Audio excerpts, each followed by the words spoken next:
is Haridas. Welcome to On Point Academy, the exclusive channel for commerce classes. നമ്മൾ ഇന്നിവിടെ ഒരു പുതിയ series ആരംഭിക്കാൻ പോവുകയാണ് ഫോർ +1 കൊമേഴ്സ് സ്റ്റുഡൻസ്.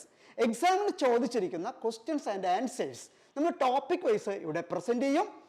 ആദ്യം ടോപ്പിക് എക്സ്പ്ലെയിൻ ചെയ്തതിന് ശേഷം നമ്മൾ ക്വസ്റ്റ്യൻസ് ആൻഡ് ആൻസേഴ്സിലേക്ക് കടക്കും. അപ്പോൾ എല്ലാവർക്കും വീണ്ടും സ്വാഗതം. നമുക്ക് ക്ലാസ്സുകൾ സ്റ്റാർട്ട് ചെയ്യാം. സീരീസ് നമ്മൾ സ്റ്റാർട്ട് ചെയ്യുന്നത് അസറ്റ്സിൽ നിന്നാണ്. അക്കൗണ്ടിങ് ടേംസ് പഠിച്ചു പോണത് നമുക്ക് വളരെ നല്ലതാണ്, പ്രോബ്ലംസ് ഒക്കെ ചെയ്യാനും. അതുപോലെ തന്നെ നാളെ ഫിനാൻസ് കരിയറൊക്കെ തിരഞ്ഞെടുക്കുന്നവർക്ക് ടേംസ് നന്നായിട്ട് അറിയുന്നത് വളരെ ഗുണമാണ്. അപ്പോൾ എന്താണ് വാട്ട് ആർ അസറ്റ്സ്? അസറ്റ്സ് ഞാനിവിടെ എഴുതിയിട്ടുണ്ട്. വളരെ ഈസി ആയിട്ടുള്ളൊരു മീനിങ് ആണ്. Assets are the economic resources of N enterprise. ഒരു സ്ഥാപനത്തിലെ സാമ്പത്തിക വിഭവങ്ങളെയാണ് നമ്മൾ അസറ്റ്സ് എന്ന് പറയുന്നത്. മറ്റൊരു രീതിയിൽ പറഞ്ഞാൽ assets are the things of value owned. പണത്തിൻ്റെ മൂല്യമുള്ള വസ്തുക്കളാണ് അസറ്റ്സ് എന്ന് പറഞ്ഞാൽ വളരെ ഈസിയാണ്. നമ്മൾ ഈ അസറ്റ് മറ്റൊരാൾക്ക് എക്സ്ചേഞ്ച് ചെയ്യുമ്പോൾ അല്ലെങ്കിൽ മറ്റൊരാൾക്ക് സെയിൽ നടത്തുമ്പോൾ നമുക്ക് എന്ത് കിട്ടും? പൈസ കിട്ടും, ക്യാഷ് കിട്ടും. അതിനെയാണ് നമ്മൾ അസറ്റ്സ് എന്ന് പറയുന്നത്. എന്ന് പറഞ്ഞാൽ വിൽക്കുമ്പോൾ ക്യാഷ് കിട്ടുന്നതാണ് അസറ്റ്സ്. അപ്പോൾ അസറ്റ്സിനെ നമുക്ക് വളരെ ബ്രോഡ്ലി ക്ലാസിഫൈ ചെയ്യാം. പക്ഷെ നമുക്ക് പഠിക്കാനുള്ളത് ഫിക്സഡ് അസറ്റ്സ്, കറണ്ട് അസറ്റ്സ് എന്നുള്ള രണ്ട് ക്ലാസിഫിക്കേഷനാണ്. അപ്പോൾ ആദ്യം നമുക്ക് എന്താണ് കറണ്ട് അസറ്റ്സ് നോക്കാം. എന്താ എഴുതിയേക്കണേ? These are cash and short term assets that can be converted to cash within 1 year എന്നാണ് പറയുന്നത്. കറണ്ട് അസറ്റ്സ് എന്ന് പറഞ്ഞാൽ അത് ഒന്നുകിൽ നമ്മുടെ കയ്യിലുള്ള ക്യാഷാണ്, ലിക്വിഡ് ക്യാഷാണ്, അല്ലെങ്കിൽ വിത്തിൻ 1 year എന്തായി മാറുന്നതാണ്? ക്യാഷായി മാറുന്നതാണ്. അപ്പൊ അത് എങ്ങനെയാ ക്യാഷായി മാറുക? സ്ഥാപനം അതിൻ്റെ ഓപ്പറേറ്റിംഗ് ആക്ടിവിറ്റീസ് അല്ലെങ്കിൽ അതിൻ്റെ പ്രവർത്തനം സാധാരണ രീതിയിൽ നടത്തി കഴിഞ്ഞാൽ അതെന്തായി മാറും? ക്യാഷായി മാറും 1 വർഷത്തിനുള്ളിൽ. അങ്ങനെ 1 വർഷത്തിനുള്ളിൽ ക്യാഷായി മാറുന്നത് കൊണ്ട് ഇത്തരം അസറ്റ്സിനെ എന്തുകൂടി നമ്മൾ വിളിക്കാറുണ്ട്? ഇത്തരം അസറ്റ്സിനെ നമ്മൾ ഷോർട്ട് ടേം അസറ്റ്സ് എന്നും വിളിക്കാറുണ്ട്. Okay, short term assets. മറ്റൊരു പേര് നമുക്ക് ഇതിന് പറയാൻ സാധിക്കുന്നതാണ് ലിക്വിഡ് അസറ്റ്സ്. ഓക്കെ, ഇനി ഇതിന് ഉദാഹരണങ്ങളായി നമ്മൾ കൊടുത്തിട്ടുള്ളത് ഒന്ന് ക്യാഷ്, അടുത്തത് ഡെപ്റ്റേഴ്സ്. എന്താ ഡെപ്റ്റേഴ്സ് എന്ന് പറഞ്ഞു കഴിഞ്ഞിട്ടുണ്ടെങ്കിൽ, ഡെപ്റ്റേഴ്സ് എന്ന് പറഞ്ഞാൽ അത് 1 വർഷത്തിനുള്ളിൽ ക്യാഷായി, അതായത് നമ്മളുടെ സാധനങ്ങൾ കടം മേടിച്ചിട്ടുള്ള കസ്റ്റമേഴ്സ് നമുക്ക് പണം തരാനുണ്ടെങ്കിൽ അവരെയാണ് ഡെപ്റ്റേഴ്സ് എന്ന് വിളിക്കുന്നത്. അത് നമുക്ക് 1 yearനുള്ളിൽ തിരിച്ചു കിട്ടും. അതുപോലെ തന്നെ ക്ലോസിംഗ് സ്റ്റോക്ക് എന്ന് പറഞ്ഞാൽ വിൽക്കാതെ ബാക്കിയുള്ള സാധനങ്ങളെയാണ് ക്ലോസിംഗ് സ്റ്റോക്ക് എന്ന് വിളിക്കുന്നത്. അതും നമ്മൾ 1 വർഷത്തിനുള്ളിൽ വിറ്റ് ക്യാഷായി മാറും. അപ്പൊ കറന്റ് അസറ്റ്സിന്റെ പ്രത്യേകത എന്താണ്? അത് സ്ഥാപനത്തിന്റെ സാധാരണ പ്രവർത്തനത്തിൽ 1 വർഷത്തിനുള്ളിൽ ക്യാഷായി മാറും. നെക്സ്റ്റ് നമുക്ക് പഠിക്കാനുള്ള ടേം എന്താണ്? അടുത്തത് നമുക്ക് പഠിക്കാനുള്ളത് ഫിക്സഡ് അസറ്റ് ആണ്. എന്താണ് fixed assets? Assets which are acquired for a longer periods, ബ്രാക്കറ്റിൽ എഴുതിയിരിക്കുന്നു more than 1 year, are called fixed assets. എന്താണ് ഉദ്ദേശിക്കുന്നത്? സ്ഥാപനത്തിൽ അസറ്റ്സ് ഉണ്ട്. ആ അസറ്റ്സ് 1 yearനേക്കാൾ കൂടുതൽ സ്ഥാപനത്തിൽ നിലനിൽക്കും അസറ്റായിട്ട് തന്നെ. അത്തരം അസറ്റുകളെയാണ് നമ്മൾ എന്ത് വിളിക്കുന്നത്? ഫിക്സഡ് അസറ്റ്സ് എന്ന് വിളിക്കുന്നത്. അതായത് സ്ഥാപനത്തിന്റെ പ്രവർത്തനങ്ങൾക്ക് വേണ്ടി നമ്മൾ ഉപയോഗിക്കുന്ന അസറ്റാണ്. എന്ന് പറഞ്ഞാൽ എന്താണ്? ഉദാഹരണം പറയുകയാണെങ്കിൽ മെഷീനറി എന്തിനു വേണ്ടിയിട്ടാണ് നമ്മൾ ഉപയോഗിക്കുന്നത്? സ്ഥാപനത്തിന്റെ ഉൽപ്പന്നങ്ങൾ ഉണ്ടാക്കാൻ വേണ്ടിയിട്ട്. ഫർണിച്ചർ നമ്മൾ എന്തിനാണ് ഉപയോഗിക്കുന്നത്? സ്ഥാപനത്തിലെ ഓഫീസ് പർപ്പസിന് വേണ്ടിയിട്ട്. അതൊക്കെ സ്ഥാപനത്തിൽ ആ അസറ്റ്സ് ആയിട്ട് തന്നെ കെടുക്കും. ഫിക്സഡ് അസറ്റ്സ് നമ്മൾ അക്വയർ ചെയ്യുന്നത് സ്ഥാപനത്തിന്റെ ഓപ്പറേറ്റിംഗ് ആക്ടിവിറ്റീസ് നന്നായി നടത്തുന്നതിന് വേണ്ടിയാണ്. അത് സ്ഥാപനത്തിൽ എന്തെന്നെ അസറ്റ്സ് ആയിട്ട് തന്നെ കുറെ വർഷങ്ങളോളം നിലനിൽക്കും. ഓക്കെ, അപ്പോൾ അടുത്തത് നമുക്ക് ഈ ഫിക്സഡ് അസറ്റ്സിന്റെ ഒരു ക്ലാസിഫിക്കേഷനിലേക്ക് പോവാം. എങ്ങനെയൊക്കെയാണ് അതിനെ തരം തിരിച്ചിരിക്കുന്നതെന്ന്. ഓക്കെ, അപ്പൊ നമുക്ക് ഇവിടെ ഒന്നാമത് അതിനെ വിളിക്കാം ടാൻജിബിൾ അസറ്റ്സ് എന്ന് വിളിക്കാം. എന്താണ് ടാൻജിബിൾ അസറ്റ്സ് എന്ന് പറയുന്നത്? These are physical assets or items owned by a company എന്നാണ് പറയുന്നത്. സ്ഥാപനത്തിനകത്ത് നമുക്ക് കാണാൻ കഴിയുന്ന അല്ലെങ്കിൽ നമുക്ക് സ്പർശിക്കാൻ കഴിയുന്ന അസറ്റ്സ് ഉണ്ടെങ്കിൽ അത്തരം അസറ്റ്സിനെയാണ് നമ്മൾ ടാൻജിബിൾ അസറ്റ്സ് എന്ന് വിളിക്കുന്നത്. ഓക്കെ, എന്താണ് അതിന്റെ അർത്ഥം? ബിൽഡിംഗ്. ബിൽഡിംഗ് എന്ന് പറയുന്നത് നമുക്ക് കാണാൻ കഴിയും, തൊടാൻ കഴിയുന്നതാണ്. മെഷീനറി, ലാൻഡ്, ഫർണിച്ചർ, ഇതൊക്കെ നമുക്ക് കാണാനും തൊടാനൊക്കെ കഴിയുന്ന അസറ്റ്സ് ആണ്. അത് സ്ഥാപനത്തിൽ ഒരു വർഷത്തിൽ കൂടുതൽ നിലനിൽക്കുകയും ചെയ്യും. അതുകൊണ്ട് ടാൻജിബിൾ അസറ്റ്സ് ഫിക്സഡ് അസറ്റ്സ് ആണ്. ഓക്കെ, രണ്ടാമത്തെ ഫിക്സഡ് അസറ്റ് പറയുന്നതിനേക്കാൾ മുമ്പ് ഈ അസറ്റ്സിന് ഒരു പ്രത്യേകതയുണ്ട്. നമുക്കറിയാം, മെഷീനറി ആയാലും ഫർണിച്ചർ ആയാലും എന്ത് തന്നെ ആയാലും ഈ അസറ്റ്സിന്റെ വാല്യൂ ഓരോ വർഷം ചെല്ലും തോറും കുറഞ്ഞു വരും. ഇങ്ങനെ അസറ്റ്സിന്റെ വാല്യൂ ഓരോ വർഷം എന്നല്ല, നമ്മൾ സ്ഥാപനത്തിൽ അത് കണക്കാക്കുക ഓരോ വർഷം കുറയുന്നതായിട്ടാണ്. അങ്ങനെ അസറ്റ്സിന്റെ വാല്യൂ കുറയുന്നതിന്, അതായത് ടാൻജിബിൾ അസറ്റ്സിന്റെ വാല്യൂ കുറയുന്നതിന് നമ്മൾ വിളിക്കുന്ന പേരാണ് ഡിപ്രീസിയേഷൻ. നെക്സ്റ്റ് എന്താണ്? Intangible assets, non physical items or assets എന്നാണ് പറയുന്നത്. അപ്പോൾ കാണാൻ കഴിയുന്ന അസറ്റ് എന്ന് പറയുമ്പോൾ കാണാൻ കഴിയാത്ത അസറ്റ്സ് ഉണ്ടെന്നാണ് അതിനർത്ഥം. അപ്പോൾ ഇൻടാൻജിബിൾ അസറ്റ്സ് എന്ന് പറഞ്ഞാൽ അങ്ങനെയാണ്, നമുക്കത് കാണാനായിട്ട് സാധിക്കില്ല, എന്നാൽ അത് അസറ്റ്സ് ആണ്. അതിന് പണത്തിന്റെ മൂല്യമുണ്ട്. അത് കൈമാറ്റം ചെയ്തു കഴിഞ്ഞാൽ നമുക്ക് പണം കിട്ടുകയൊക്കെ ചെയ്യും. അതുകൊണ്ട് നമ്മൾ എന്ത് വിളിക്കുന്നു? ഇൻടാൻജിബിൾ അസറ്റ്സിനെയും നമ്മൾ എന്തായിട്ട് തന്നെയാണ്, പണത്തിന്റെ മൂല്യമുള്ളത് കൊണ്ട് അസറ്റ്സ് ആയിട്ട് തന്നെയാണ് കണക്കാക്കുന്നത്. അതിനുള്ള എക്സാമ്പിൾ ആണ് ഞാൻ എഴുതിയിരിക്കുന്നത്. ഏതൊക്കെയാണ് അതിനുള്ള എക്സാമ്പിൾ നമ്മൾ എഴുതിയിരിക്കുന്നത്? ഒന്ന്, ഗുഡ്വിൽ. അതുപോലെ തന്നെ നമുക്ക് കാണാനായിട്ട് സാധിക്കും എന്താണ് പിന്നെ നമ്മൾ എഴുതിയിരിക്കുന്നത്? Patent, copyright, trade mark.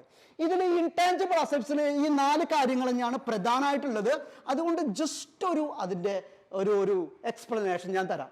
ഈ പേറ്റന്റ് എന്ന് പറഞ്ഞു കഴിഞ്ഞിട്ടുണ്ടെങ്കിൽ അത് ഒരു സ്ഥാപനം എന്തെങ്കിലും ഇൻവെൻഷൻ നടത്തി കഴിഞ്ഞാൽ, കണ്ടുപിടിച്ചു കഴിഞ്ഞിട്ടുണ്ടെങ്കിൽ, ഒരു ടെക്നോളജിയോ അല്ലെങ്കിൽ മറ്റെന്തെങ്കിലും ആരും ഉണ്ടാക്കാത്ത ഉൽപ്പന്നങ്ങളോ ഒരു സ്ഥാപനം കണ്ടുപിടിച്ചു കഴിഞ്ഞിട്ടുണ്ടെങ്കിൽ അത് ഏകദേശം ഒരു 10-15 വർഷത്തേക്കൊക്കെ ഉൽപ്പാദിപ്പിക്കാനുള്ള അധികാരം ആർക്ക് മാത്രമായിരിക്കും ഉണ്ടാവുക? ആ സ്ഥാപനത്തിന് മാത്രമായിരിക്കും ഉണ്ടാവുക. അതിനാണ് പാറ്റന്റ് എന്ന് പറയുന്നത്. ഇതെങ്ങനെയാണ് അസറ്റ് ആവുന്നത്? ഇത് വേണമെങ്കിൽ അവർക്ക് എന്ത് ചെയ്യാം? വേറെ ആൾക്കാർക്ക് വിൽക്കാം. ഈ ഉൽപ്പാദിപ്പിക്കാനുള്ള അധികാരം വേറെ ആൾക്കാർക്ക് വിൽക്കാം. അപ്പൊ അവർക്ക് പണം കിട്ടും. അതുകൊണ്ടാണ് അത് അസറ്റ് ആവുന്നത്. അതുപോലെ ഗുഡ്വിൽ എന്ന് പറഞ്ഞു കഴിഞ്ഞിട്ടുണ്ടെങ്കിൽ എന്താണ്? ഗുഡ്വിൽ എന്ന് പറഞ്ഞു കഴിഞ്ഞിട്ടുണ്ടെങ്കിൽ നമുക്ക് സ്ഥാപനത്തിന്റെ പ്രശസ്തിക്കുള്ള മൂല്യമാണ്. എന്താണ് പ്രശസ്തിക്കുള്ള മൂല്യം എന്ന് പറഞ്ഞു കഴിഞ്ഞിട്ടുണ്ടെങ്കിൽ? ഒരു സ്ഥാപനം, ആ സ്ഥാപനം നന്നായി ലാഭം ഉണ്ടാക്കുന്നതാണ് എന്ന് വിചാരിച്ചോളൂ. ആ സ്ഥാപനത്തിൽ ഒരു 50 ലക്ഷം രൂപയുടെ മൊത്തം അസറ്റ്സ് ഉണ്ട്. 50 ലക്ഷം രൂപയുടെ മൊത്തം അസറ്റ്സ് ആ സ്ഥാപനം മറ്റൊരാൾക്ക് വിൽക്കാനായിട്ട് അവർ തീരുമാനിച്ചു. അപ്പൊ അവര് ചോദിക്കുന്ന വില, സ്ഥാപനം ചോദിച്ച വില 70 ലക്ഷം രൂപയാണ്. അപ്പൊ 50 ലക്ഷത്തിന്റെ സാധനത്തിന് എങ്ങനെ 70 ലക്ഷം രൂപ കിട്ടുക? നന്നായി ലാഭം ഉണ്ടാക്കുന്ന സ്ഥാപനത്തിന് അതിൻ്റെ ആ ലാഭം ഉണ്ടാക്കാനുള്ള കഴിവിന് ഒരു വാല്യൂ ഉണ്ട്, അല്ലെങ്കിൽ അതിന്റെ പ്രശസ്തിക്ക് ഒരു വാല്യൂ ഉണ്ട്. അതാണ് എന്തെന്ന് പറയുന്നത്? ഗുഡ്വിൽ എന്ന് പറയുന്നത്. അത് സ്ഥാപനത്തിന് എപ്പോഴാണ് കിട്ടുക? ഇതുപോലെ വേറൊരാൾക്ക് സ്ഥാപനം വിൽക്കുമ്പോഴൊക്കെയാണ് അതിന്റെ മൂല്യം കിട്ടുക. പക്ഷേ അതിനെന്തുണ്ട്? ഒരു മൂല്യമുണ്ട്. അതായത് സ്ഥാപനത്തിനകത്തുള്ള അസറ്റ്സിനേക്കാൾ കൂടുതൽ സ്ഥാപനത്തിന് കിട്ടുന്ന വിലയെയാണ് ഗുഡ്വിൽ എന്ന് പറയുന്നത്. അടുത്തത് കോപ്പിറൈറ്റ്. എന്താണ് കോപ്പിറൈറ്റ് എന്ന് പറഞ്ഞു കഴിഞ്ഞിട്ടുണ്ടെങ്കിൽ? അത് നമ്മൾ പറഞ്ഞ ചില ഇന്റലക്ച്വൽ പ്രോപ്പർട്ടി എന്നൊക്കെ പറയും. അതായത് നന്നായിട്ട് ഒരു പുസ്തകം എഴുതുന്ന ആള്, ആ പുസ്തകം എഴുതാനുള്ള അല്ലെങ്കിൽ അത് പബ്ലിഷ് ചെയ്യാനുള്ള അധികാരം ആർക്ക്? ആ പുസ്തകം എഴുതുന്ന ആൾക്കാണ്. അത് അയാൾ എന്ത് ചെയ്യും? വേറൊരു പബ്ലിഷിംഗ് കമ്പനിക്ക് കൊടുക്കുകയാണ്. ആ പബ്ലിഷിംഗ് കമ്പനിക്ക് കൊടുത്തു കഴിഞ്ഞാൽ പിന്നെ അതിന്റെ കോപ്പിറൈറ്റ് ആർക്കാണ്? ആ പബ്ലിഷിംഗ് കമ്പനിക്കാണ്. അതായത് ആ പുസ്തകം ഇറക്കാനുള്ള അധികാരം പിന്നെ ആർക്കേ ഉണ്ടാവുള്ളൂ? ആ പബ്ലിഷിംഗ് കമ്പനിക്ക് ഉണ്ടാവുള്ളൂ. അത് അവർക്ക് വേണമെങ്കിൽ വേറെ ആൾക്ക് കൈമാറ്റം ചെയ്യാം. അപ്പോൾ അവർക്ക് എന്ത് കിട്ടും? അതിനൊരു വാല്യൂ കിട്ടും. ഇങ്ങനെയുള്ള ഇന്റലക്ച്വൽ പ്രോപ്പർട്ടി, അതായത് ഒരു പുസ്തകത്തിന് അല്ലെങ്കിൽ ഒരു ചിത്രത്തിന് അല്ലെങ്കിൽ ഒരു സോഫ്റ്റ്വെയർ കണ്ടുപിടിക്കുന്നതിന് ഒക്കെയുള്ള അങ്ങനെ ഇന്റലക്ച്വൽ പ്രോപ്പർട്ടി കണ്ടുപിടിക്കുമ്പോൾ കിട്ടുന്ന അധികാരത്തെയാണ് എന്ത് വിളിക്കുന്നത്? അത് പബ്ലിഷ് ചെയ്യാനുള്ള അല്ലെങ്കിൽ അത് ഉണ്ടാക്കാനുള്ള അധികാരത്തെയാണ് കോപ്പിറൈറ്റ് എന്ന് വിളിക്കുന്നത്. ഓക്കെ, അടുത്തത് ട്രേഡ് മാർക്ക്. ട്രേഡ് മാർക്ക് എന്ന് പറഞ്ഞു കഴിഞ്ഞിട്ടുണ്ടെങ്കിൽ ഒരു സ്ഥാപനം അതിൻ്റെ പേരിനോട് കൂടി ഉപയോഗിക്കുന്ന സിംബല്, അതുപോലെ തന്നെ ലെറ്റർ സ്റ്റൈല്, ലോഗോ, ഇതൊക്കെയാണ് ട്രേഡ് മാർക്ക് എന്ന് പറയുന്നത്. അത് അവർക്ക് മാത്രമേ ഉപയോഗിക്കാനുള്ള അധികാരം ഉണ്ടാവുള്ളൂ. വളരെ എളുപ്പത്തിൽ നിങ്ങൾക്ക് മനസ്സിലാവുന്ന ഒരു സാധനം ഞാൻ പറഞ്ഞു തരാം. നമ്മുടെ ആമസോൺ എന്ന് കണ്ടിട്ടില്ലേ? ആമസോൺ ഇങ്ങനെയാണ്. അത് മാത്രമല്ല A to Z അവിടേക്ക് ഒരു ഏരോ കാണാം. ആ ഏരോ കണ്ടു കഴിഞ്ഞാൽ നമുക്ക് മനസ്സിലായി അതെന്താണ്? ആമസോൺ ആണ്. അത് അവരുടെ ട്രേഡ് മാർക്കാണ്. ഓക്കെ, ഇതാണ് ഇൻടാഞ്ചിബിൾ അസറ്റ് എന്ന് പറയുന്നത്. ഈ ട്രേഡ് മാർക്കും എന്ത് ചെയ്യാം? സ്ഥാപനം വിൽക്കുമ്പോൾ ഇതിനും എന്ത് ചെയ്യാണ്? ഇതിനും വേറെ ഒരു നമ്മൾ വിൽക്കുകയാണെങ്കിൽ ഇതിനും എന്ത് കിട്ടും? ഒരു വാല്യൂ കിട്ടും. ഇനി ഇങ്ങനെ ഈ ഇൻടാഞ്ചിബിൾ അസറ്റിന്റെ വാല്യൂവും ചിലപ്പോൾ കുറഞ്ഞു വരാറുണ്ട്. അങ്ങനെ ഇൻടാഞ്ചിബിൾ അസറ്റിന്റെ വാല്യൂ കുറഞ്ഞു വരുന്നതിന് വിളിക്കുന്ന പേരാണ് അമോർട്ടൈസേഷൻ. അടുത്തത് വേസ്റ്റിംഗ് ഓർ നാച്ചുറൽ അസറ്റ്സ് എന്നുള്ളതാണ്. ഫിക്സഡ് അസറ്റ്സിലെ മറ്റൊരു വിഭാഗമാണ്. അത് ഉദ്ദേശിക്കുന്നത് നമ്മുടെ നേച്ചറിലുള്ള അസറ്റ്സ്. ആ നേച്ചറിലുള്ള അസറ്റ്സ് എന്ന് പറയുമ്പോൾ നമുക്ക് പറയാൻ പറ്റുന്ന ഒരു സാധനമാണ് ക്വാറികൾ, മൈൻ. മൈൻ എന്ന് പറഞ്ഞാൽ എന്താ? നമ്മൾ കൽക്കരിയോ അങ്ങനെയുള്ള സാധനങ്ങളൊക്കെ, ഓയിൽ ഫീൽഡ്, ഇങ്ങനെയൊക്കെ കുഴിച്ചെടുക്കുന്ന അസറ്റ്സിനെയാണ് നമ്മൾ പ്രകൃതിയിലുള്ള അസറ്റ്സ് എന്ന് പറയുന്നത്. അതിന്റെ പ്രത്യേകത എന്താണ്? അത് നമ്മൾ കുഴിച്ചെടുക്കും തോറും അത് കുറഞ്ഞു വരും. പക്ഷേ അതിന് നമുക്ക് എന്ത് കിട്ടും? ആ കുഴിച്ചെടുക്കുന്ന സാധനത്തിന് നമുക്ക് വില കിട്ടും. അതുകൊണ്ടാണ് നമ്മൾ അതിനെ എന്ത് വിളിക്കുന്നത്? വേസ്റ്റിംഗ് ഓർ നാച്ചുറൽ അസറ്റ്സ് എന്ന് വിളിക്കുന്നത്. അത് കുറെ കാലം അവിടെ നിലനിൽക്കും ചെയ്യും. ഓക്കെ, അത് നമ്മൾ കുഴിച്ചെടുക്കുന്നതിനനുസരിച്ചാണ് കുറഞ്ഞു വരുള്ളൂ. അങ്ങനെ അതിന്റെ വാല്യൂ കുറഞ്ഞു വരുന്നതിനെ വിളിക്കുന്ന പേരാണ് ഡിപ്ലീഷൻ. ഓക്കെ, ഇത്രയും കാര്യമാണ് നമുക്ക് ഫിക്സഡ് അസറ്റ്സിൽ പഠിക്കാനുള്ളത്. അതിൽ ഫിക്സഡ് അസറ്റ്സിൽ അസറ്റിന്റെ വാല്യൂ കൂടി വരാറുണ്ട്. ലാൻഡ്, ഇങ്ങനെ അസറ്റിന്റെ വാല്യൂ കൂടുന്നുണ്ടെങ്കിൽ അതിനെ അപ്രീസിയേഷൻ എന്ന് വിളിക്കും. അപ്പൊ ഫിക്സഡ് അസറ്റ്സ് എന്ന് പറയുന്ന പാർട്ട് കഴിഞ്ഞു. ഇനി നമുക്ക് നെക്സ്റ്റ് പാർട്ടിലേക്ക് കടക്കാം. അത് വലിയ കാര്യമായിട്ടുള്ളതൊന്നല്ല, എന്നാലും ഇത് ആക്ച്വലി ഇതൊരു അസറ്റ് നമ്മൾ പറയും, ഫിക്റ്റീഷ്യസ് അസറ്റ്. എന്താണ്? പക്ഷേ കാര്യം തന്നെയാണ്. ഫിക്റ്റീഷ്യസ് അസറ്റ് എന്ന് പറയുന്ന ഒരു വിഭാഗം അക്കൗണ്ടിങ്ങിലുണ്ട്. ഫിക്റ്റീഷ്യസ് എന്ന് പറഞ്ഞാൽ ഫേക്ക് എന്നാണ് അർത്ഥം. എന്ന് പറഞ്ഞാൽ ആക്ച്വലി അതൊരു അസറ്റ് അല്ല. ഫേക്ക് എന്ന് പറഞ്ഞാൽ എന്താ? വ്യാജം അല്ലെ? ഫേക്ക് എന്ന് പറയുന്ന വാക്ക് നമുക്ക് വളരെയധികം പരിചയമുള്ളതാണ്. അതുപോലെ ഫേക്ക് ആയിട്ടുള്ളൊരു അസറ്റാണ് ഏത് എന്ന് പറയുന്നത്? ഫിക്റ്റീഷ്യസ് അസറ്റ് എന്ന് പറയുന്നത്. എന്തുകൊണ്ടാണ് ഇതിനെ ഫേക്ക് ആയിട്ടുള്ള അസറ്റ് എന്ന് പറയുന്നത്? ഇത് നമുക്ക് മറ്റൊരാൾക്ക് എക്സ്ചേഞ്ച് ചെയ്ത് കഴിഞ്ഞിട്ടുണ്ടെങ്കിൽ നമുക്ക് വാല്യൂ ഒന്നും കിട്ടില്ല. പക്ഷെ ഇതിനെ അസറ്റ് ആയിട്ടാണ് കണക്കാക്കുക. അങ്ങനെ കണക്കാക്കാനുള്ള ഒരു കാരണമുണ്ട്. അതായത് നമുക്കറിയാം, എക്സ്പെൻസ് എന്നുള്ള ഒരു ടേം നിങ്ങൾ കേട്ടിട്ടുണ്ടാവും. എക്സ്പെൻസ് എന്ന് പറഞ്ഞാൽ എന്താണ്? സ്ഥാപനത്തിന്റെ എന്തെങ്കിലും പ്രവർത്തനത്തിന് വേണ്ടി ക്യാഷ് ചെലവ് ചെയ്തിട്ടുണ്ടെങ്കിൽ അതിനെയാണ് എക്സ്പെൻസ് എന്ന് വിളിക്കുക. അത് ഈ എക്സ്പെൻസ് എന്ന് പറഞ്ഞിട്ടുണ്ടെങ്കിൽ നമ്മൾ ഒരു 1 ഇയറിലുള്ള കാര്യങ്ങൾക്ക് ചെലവ് ചെയ്യുന്ന എന്തിനാണ്? ക്യാഷിനെയാണ് നമ്മൾ എക്സ്പെൻസ് എന്ന് വിളിക്കുക. അതിനെക്കുറിച്ച് നമ്മൾ ഡീറ്റെയിൽ ആയിട്ട് പിന്നീട് പറയാം. പക്ഷെ ഈ ഫിക്റ്റീഷ്യസ് അസറ്റും അതുപോലെ എക്സ്പെൻസ് തന്നെയാണ്. പക്ഷെ ആ എക്സ്പെൻസ് ഉണ്ടായിട്ടുണ്ടാവുക 1 ഇയറിനല്ല, ഒരു 3-4 വർഷത്തിനുള്ള എക്സ്പെൻസ് നമ്മൾ ഇപ്പൊ തന്നെ പേയ്മെന്റ് നടത്തിയിട്ടുണ്ടാവും. അപ്പൊ ഈ വർഷത്തെ, അതായത് ഇപ്പൊ 2024 നമ്മൾ എന്ത് ചെയ്തു കഴിഞ്ഞാൽ ഒരു 4 വർഷത്തെ എക്സ്പെൻസ് പേ ചെയ്ത് കഴിഞ്ഞാൽ അതിനെ 4ആയിട്ട് വിഭജിച്ച് കഴിഞ്ഞിട്ടുണ്ടെങ്കിൽ 2024 ഒരു ഭാഗം കിട്ടും ഇല്ലേ? ആ 2024 ഭാഗം മാത്രമാണ് ആ വർഷത്തെ എക്സ്പെൻസ് ആയിട്ട് കണക്കാക്കുള്ളൂ.